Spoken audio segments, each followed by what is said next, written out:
Good morning students.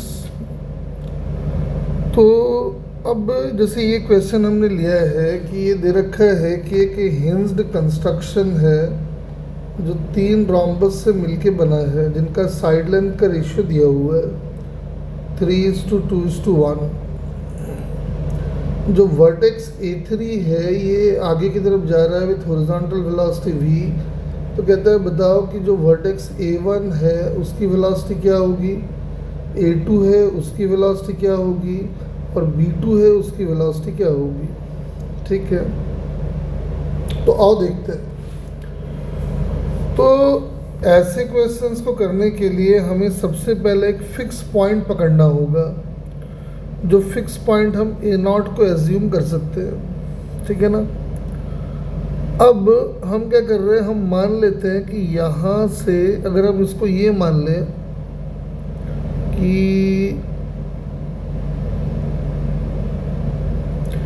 ये length जो है हम मान लेते हैं 3L।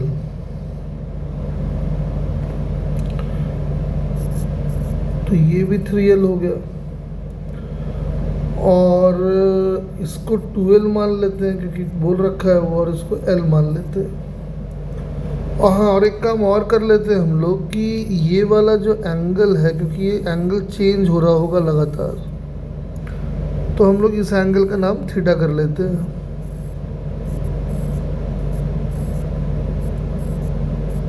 ठीक है, तो थीटा थीटा थीटा थीटा सारा एंगल मैंने मार्क कर दिया। तो अब अगर आप ध्यान से देखो कि जो ये डिस्टेंस है, कौन सा, यहां से यहां तक का डिस्टेंस,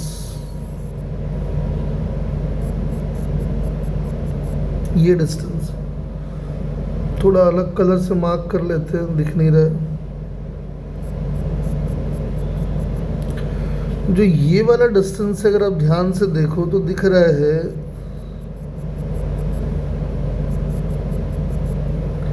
कि ये वाला जो डिस्टेंस आएगा ये हो जाना है। अगर आप यहाँ से एक परपेंडिकुलर डाल दो तो ये अपने को दिख रहा है कि ये 3L cos थीटा होगा, तो ये भी उतना ही होना है, यानी ये पूरा हो जाएगा 6L cos थीटा। ठीक है, वैसे ही ये वाला जो पूरा है, ये वाला ये हो जाना है, दिख रहा है, यहाँ से एक परपेंडिकुलर डाल दो तो ये हो जाएगा 2L cos थीटा ये वाला। तो 4 तो ये हो गया और 6 यानी कि 10L cos थीटा ये हो गया। और इसको अगर देख लो तो और 12 cos थीटा जोड़ दो, यानी कि ये 12L cos थीटा हो गया। ठीक है, हाँ एक चीज़ और देख लेते हैं हम लोग कि ये वाला जो लेंथ है, ये वाला, ये कितना पड़ेगा अपने को, ये वाला।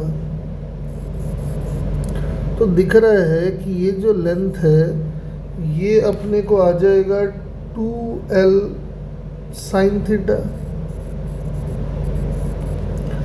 इसकी ज़रूरत है नहीं, अगर होता तो ये होता L sin थीटा, और इसकी ज़रूरत भी नहीं है, अगर होता तो ये वाला भी होता 3L sin थीटा। अब क्या करना है देखिए, तो एक बात तो अपने को एकदम अच्छे से समझ में आ रहा है कि भाई जो V है that is basically rate of change of 12L cos theta. जिस रेट से 12L cos थीटा की वैल्यू बदल रही होगी वही A3 का वेलोसिटी होगा। चूंकि थीटा की वैल्यू चेंज हो रही है तो 12L को हमने बाहर कर लिया और ये आ गया derivative of cos theta with respect to time. तो इसको आप फर्दर लिख पाओगे कि cos थीटा का डेरिवेटिव, लेकिन थीटा है और यहाँ नीचे टाइम है तो चेन रूल डालना होगा। तो हम इसको लिख पाएंगे कि 12L derivative of cos theta by D theta into D theta by d T. तो समझ में आ रहा है कि भाई ये जो है वो हो जाएगा 12L cos थीटा का डेरिवेटिव हो जाएगा माइनस साइन थीटा, और ये हो जाएगा D theta by d T. इसका नाम 1 करके छोड़ दो। तो एक बात तो समझ में आ रहा है कि अपने को A1 का वेलोसिटी निकालना और A2 का भी निकालना है। तो अगर ध्यान से देखो तो A2 जो है यानी वेलोसिटी ऑफ 1 कर देते हैं A2 को। This is velocity of A2 या A1 कर लेते हैं, A1 कर लेते हैं। तो अगर ध्यान से देखो तो ये जो है ये है rate of change of 6L cos theta, ठीक है ना। तो 6L अगर आप कॉमन ले लो तो फिर वही आ जाएगा derivative of cos theta by d T. तो फिर उसको चेन रूल डालना होगा जैसे अभी हमने 1 में किया था। तो ये कुल मिला के हो जाएगा 6L into minus sine theta into D theta by d T. इसका नाम 2 कर दो। ठीक वैसे ही अगर हम V2 निकालें, मतलब वेलोसिटी ऑफ A2, तो A2 की जो वेलोसिटी अगर ध्यान से देखो तो दिख रहा है कि A2 पॉइंट अपने फिक्स पॉइंट से tan L cos थीटा के डिस्टेंस पे है, यानी उसका डेरिवेटिव लेंगे तो अपना आंसर आ जाएगा, यानी derivative of tan L cos theta. तो यहाँ से tan L कॉमन ले लो तो cos थीटा का डेरिवेटिव आएगा minus sine theta into D theta by d T. अभी ऊपर जस्ट किया है ऐसे ही, तो बार बार उसको रिपीट नहीं कर रहा हूँ, ये आ गया। अब ध्यान से देखो, अगर हम V1 बाई V निकालें, मतलब 2 में 1 को डिवाइड कर लें तो क्या आ जाता है। तो माइनस साइन थीटा गया, 6L गया, ये सब गया, तो आंसर आ जाता है 1/2, यानी V1 जो है वो अपना V/2 है। ठीक वैसे ही अगर हम लोग V2 बाई V निकाल लें तो V2 बाई V की वैल्यू जो आनी है, अगर ध्यान से देखो तो यहाँ 10 है, वहाँ 12 है, यानी कि 5/6 आ जाएगा, यानी V2 की वैल्यू हो गई 5V/6। लेकिन अभी अपने को एक और वेलोसिटी निकालना है B2 का। साफ समझ में आ रहा है, अगर आप B2 को ध्यान से देखो तो B2 के पास 2 कंपोनेंट ऑफ वेलोसिटी होगी, एक आगे और एक नीचे। तो आगे वाला जो B2, क्योंकि ध्यान से अगर देखो तो B2 का डायग्राम कुछ ऐसा नजर आएगा हमको, जैसे B2 है ना ये वाला पॉइंट। तो ये जो पॉइंट B2 है ये अपने को आगे भागता हुआ भी दिखेगा और नीचे भी आता हुआ दिखेगा। तो हम B2 के लिए इसको Vx नाम कर देते हैं और इसका नाम Vy कर देते हैं। तो एक बात अगर ध्यान से देखो तो जो Vx आएगा फॉर B2,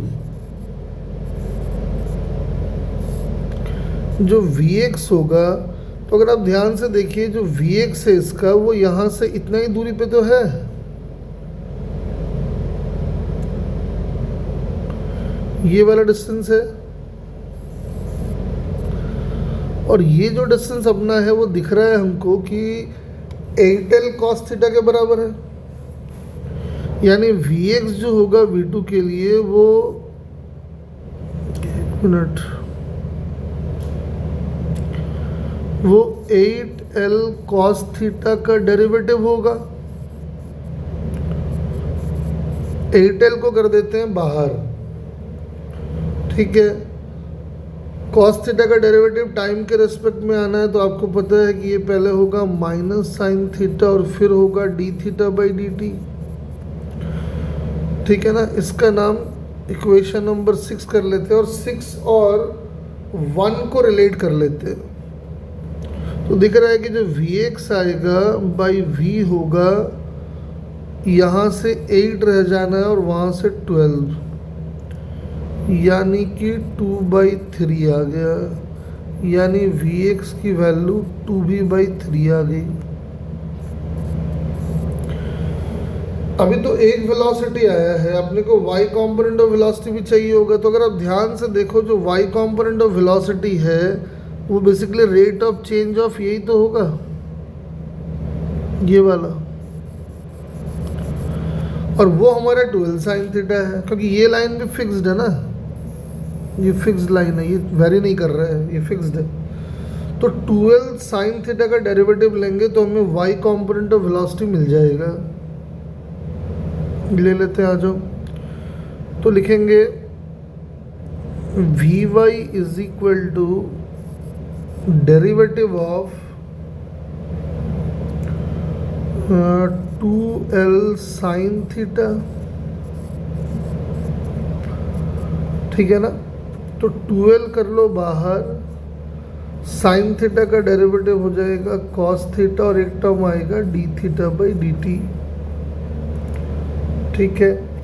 अब हम चाहते हैं कि भी वाई की वैल्यू को रिलेट कर लिया जाए v के साथ। तो अगर ध्यान से देखो तो इधर बचने वाला है 2 cos थीटा और उधर बचने वाला है -12 साइन थीटा, ठीक है। अब ये आ जाएगा cot थीटा बाई 6, ठीक है। कॉट थीटा चूंकि कह रहा है कि अभी कंस्ट्रक्शन का एंगल जो है वो 90 डिग्री है, लेकिन आपको आंसर तब पूछा जा रहा है when theta is equal to 45 degree. ये वाला एंगल जब 45 है वो तब की बात कर रहा है आपसे, क्योंकि पूरा एंगल 90 कह रहा है तो आधा एंगल 45 होगा। तो अलाउ थीटा की वैल्यू 45 डाल देते हैं, तो वो तो 1 ही हो जाना है। तो ये आ गया -1/6, ठीक है। इससे आप भी वाई निकाल पाओगे, तो भी वाई आ गया -v/6। अब साफ समझ में आ रहा है कि B2 में एक कंपोनेंट ऑफ वेलोसिटी इधर है Vx, जिसकी वैल्यू आई थी 2v/3, और एक कंपोनेंट ऑफ वेलोसिटी है इधर जो कि है v/6। माइनस साइन तो ये इंडिकेट कर रहा है कि y की वैल्यू घट रही है। तो आप देख सकते हो कि जो B2 की नेट वेलोसिटी होगी वो आ जाएगा अपना √v/6 का होल स्क्वायर प्लस 2v/3 का होल स्क्वायर। यहाँ से अगर कॉमन ले तो v/3 कॉमन ले लेते हैं,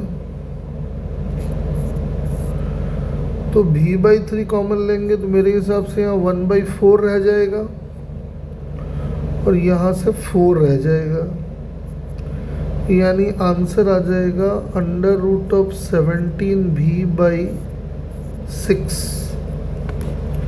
तो आप देख सकते हो कि B2 की वेलोसिटी इतनी आ गई, ठीक है। ये तो इस क्वेश्चन को सॉल्व करने का एक तरीका हो गया।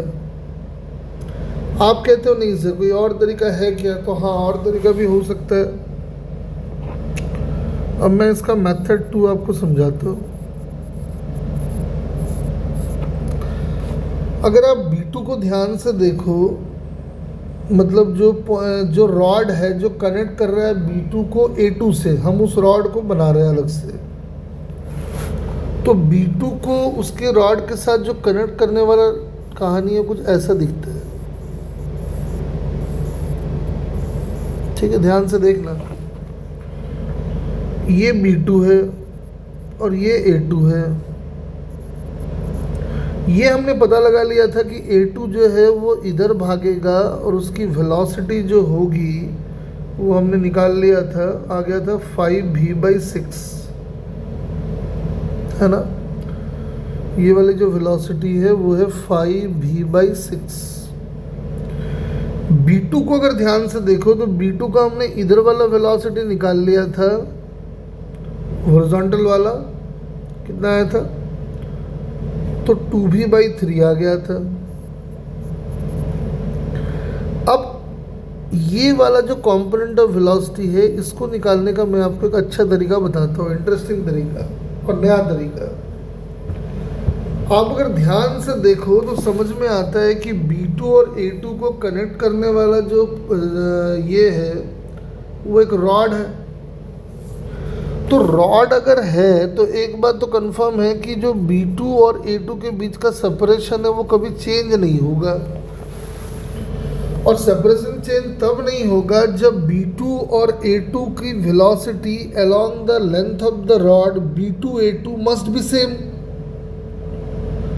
अगर B2 की velocity along the length of the rod ज़्यादा हो गई और A2 की कम तो रॉड कोलैप्स कर जाएगा। अगर A2 की वेलोसिटी ज़्यादा हो गई along the length of the rod B2 से तो रॉड जो है वो एक्सटेंड हो जाएगा। तो इसका मतलब ये है कि B2 की वेलोसिटी और A2 की velocity along the length of the rod must be same. इस बात का यूज़ करते हैं। देखो ये एंगल है 45, ये एंगल है 45, ये एंगल भी है 45। तो समझ में आ रहा है कि 5v/6 का जो इधर वाला कंपोनेंट आएगा along the length of the rod, चूँकि ये भी 45 ही होना है, तो ये हो जाएगा 5v/6 इंटू 1/√2। ठीक है। ठीक वैसे ही अगर ध्यान से देखें हम लोग तो 2v/3 वाले का जो कंपोनेंट आएगा इधर वो भी आएगा 2v/3 इंटू 1/√2। और vy का जो कंपोनेंट इधर आएगा वो भी आएगा vy/√2। और हम कह रहे हैं कि दोनों पॉइंट्स की velocity along the length of the rod must be same. तो हम ये लिख पाएंगे कि vy/√2 plus 2v/3√2 must be equal to 5v/6√2। इससे हम लोग √2 कैंसिल आउट कर देते हैं। तो vy की वैल्यू आ गई देखो 5v/6 माइनस 2v/3। तो आप देख सकते हो कि आंसर जो है ये आ जाएगा v/6। और जैसे vy की वैल्यू v/6 आ गया, आप देख सकते हो यहाँ पे भी वही आया था। और जैसे अपनी vy की वैल्यू v/6 आ गई तो हम लोग फिर उसकी नेट वेलोसिटी जैसे पिछले पार्ट में हमने कैलकुलेट किया था 2v/3 और v/6 का रिजल्टेंट, तो वो हम ले लेंगे। अब ऐसे क्वेश्चन ना आपको कई दिखेंगे, ऐसा नहीं कि एक ये क्वेश्चन है, और भी आपको बहुत क्वेश्चन दिखेगा। जैसे एग्जांपल के लिए एक बड़ा फेमस क्वेश्चन जो आप सब ने देखा हुआ है, कई बार देखे होंगे आप। जैसे ये रॉड है, या सॉरी ये दो परपेंडिकुलर वॉल्स हैं।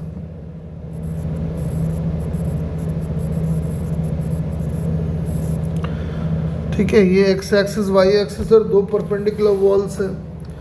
अब मान लीजिए रॉड है सर, है ना, इसमें हम लोग करते रहते हैं, बताओ भाई ये वाला भाग रहा है तो इसकी वेलोसिटी क्या होगी, बताओ। ये अगर Vx है, ये Vy है, और ये एंगल अगर थीटा है, तो बता दो Vx Vy का क्या होगा।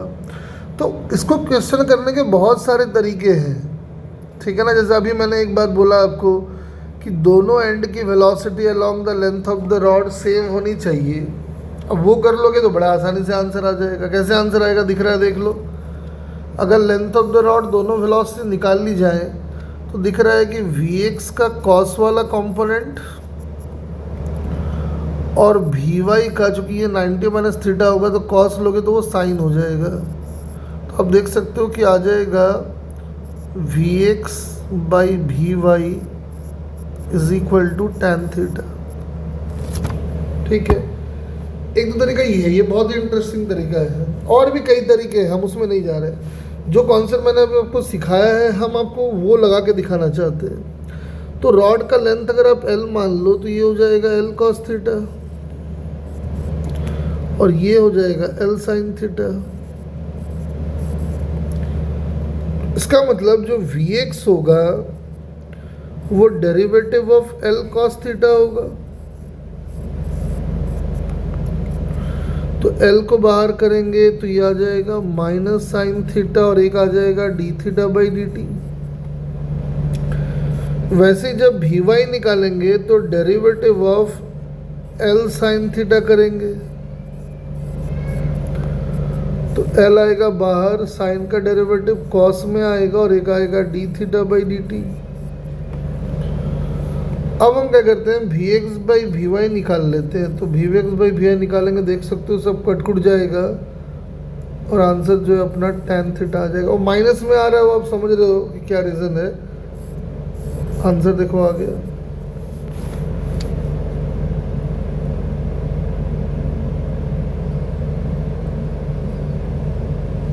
है ना। वैसे अगर आपको ठीक करना चाहो तो यहाँ पे माइनस लगा लो, क्योंकि एल साइन थीटा घट रहा होगा तो माइनस लगा दिए तो ठीक आ जाएगा। तो यहाँ पे भी एक माइनस आ जाएगा और ये प्लस हो जाएगा। वैसे तो समझ में आ रहा है, वही काम आप पिछले क्वेश्चन में भी कर सकते थे। जैसे हम निकाले हैं ना जहाँ पे 12 साइन थीटा का डेरिवेटिव, तो 12 साइन थीटा का डेरिवेटिव जो होगा वो basically negative of v y होगा, तो वो हम चाहो तो कर सकते हो।